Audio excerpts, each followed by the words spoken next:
Relatoría para la clase de ética profesional sobre el texto Proyecto de una ética mundial de Hans Kuhn.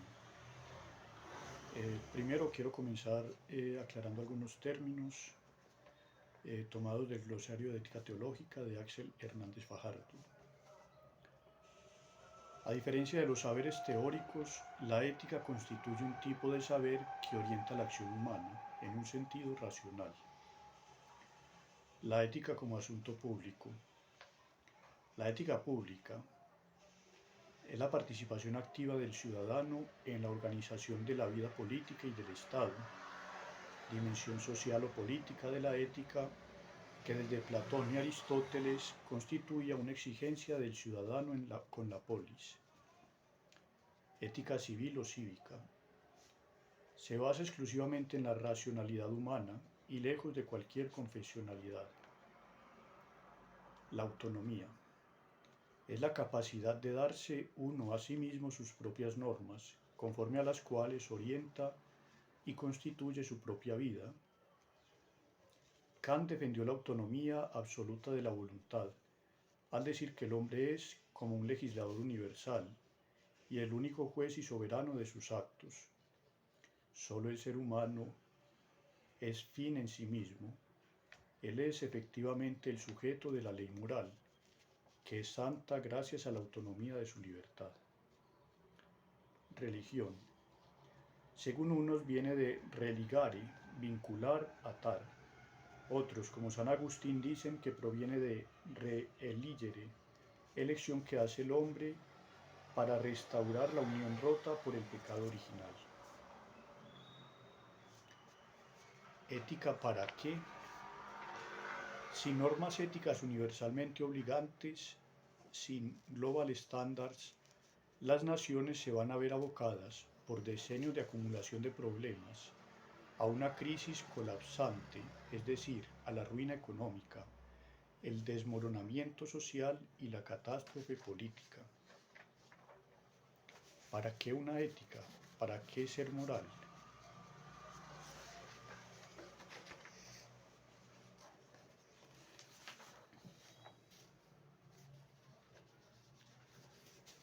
Porque el hombre tiene que ser amable, tolerante y altruista en vez de ser desconsiderado y brutal, o porque han de renunciar los jóvenes a la violencia y optar activamente por la no violencia. La pregunta radical es, ¿por qué debe el hombre, como individuo, grupo, nación o religión, comportarse de un modo humano, verdaderamente humano? ¿Y por qué tal comportamiento ha de ser incondicional? Porque esto nos afecta a todos, sin excluir a ningún estrato social, clase o grupo. Esta es la cuestión fundamental de toda ética.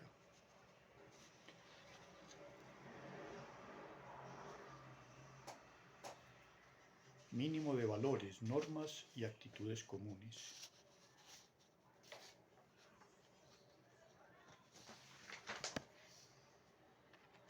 No hay que descuidar la cuestión de las finalidades de las ligaduras, de los vínculos individuales libremente elegidos.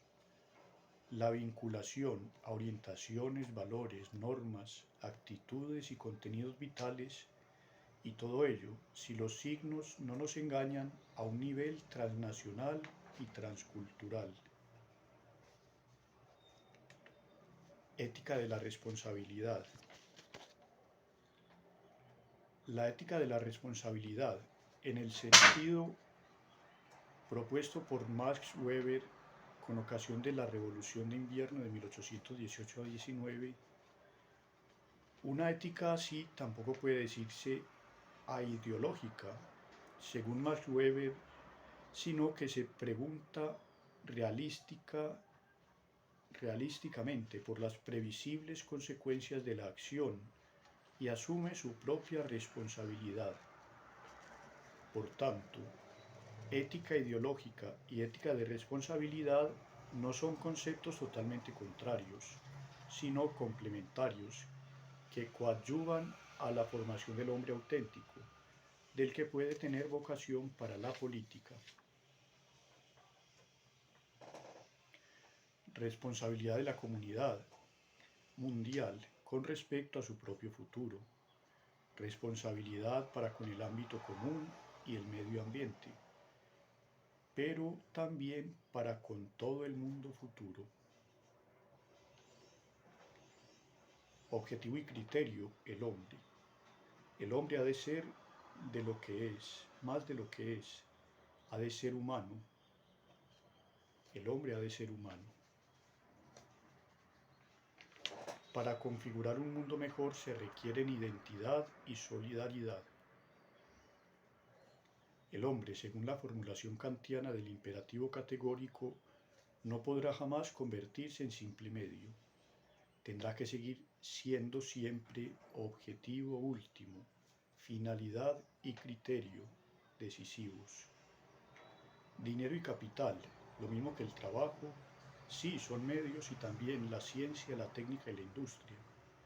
De ningún modo han de considerarse como neutrales o inocentes, sino que deberían ser valorados y utilizados en la medida en que sirvan al desarrollo del hombre. El hombre ha de ser siempre sujeto y nunca objeto. En vez del capital real, tan decisivo para el éxito empresarial en tiempos de desarrollo estable, en nuestros días el futuro de una empresa va a depender del capital humano.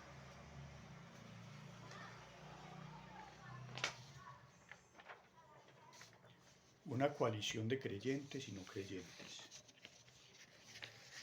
No puede negarse que las religiones, como todo lo humano, realidades históricas ambivalentes, han cumplido su función moral para el bien y para el mal.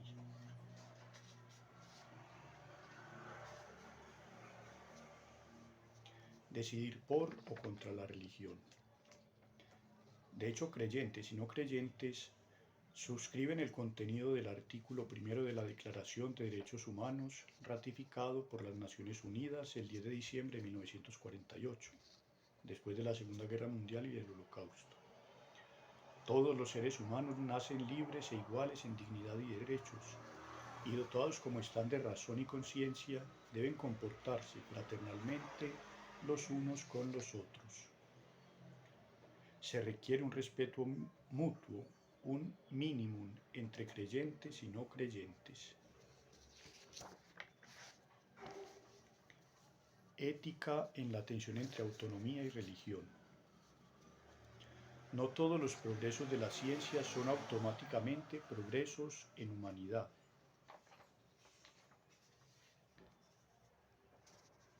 El problema se plantea justamente con respecto a una ética discursiva que subraya con razón la importancia del consenso y el discurso racional.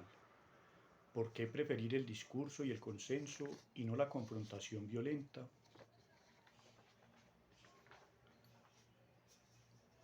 La religión, en cuanto opuesta a la ciencia, la tecnología, la industria y la democracia, derechos humanos, fue comprensiblemente ignorada por la modernidad, reprimida y finalmente perseguida, como en la Revolución Francesa. Pero en la posmodernidad emerge de nuevo la pregunta: ¿qué futuro tiene la religión? Un análisis de los tiempos que excluye la dimensión religiosa es deficiente. Final de la religión. Ni el humanismo ateo a la Feuerbach, ni el socialismo ateo a la Marx, ni la ciencia atea a la Freud o Russell han conseguido suplantar a la religión. El nihilismo fundamental, práctico, vulgar, profetizado por Nietzsche, es una realidad cuando se ha perdido la fe en Dios, pero en la medida en que para muchos hombres sigue viva la fe en Dios, tal nihilismo no es generalizable. Es evidente que la religión ha contribuido en una perspectiva sociopsicológica al fomento de la libertad, al respeto de los derechos humanos y a la implantación de la democracia. Funciones básicas de la religión. La religión no es lo que lo pueda todo, pero sí está en condiciones de abrir y ofrecer un cierto plus a la vida humana. La religión puede crear mediante símbolos comunes, rituales, experiencias, objetivos, un hogar para la confianza, la fe, la seguridad, la fortaleza y la esperanza, una comunidad y un hogar espiritual.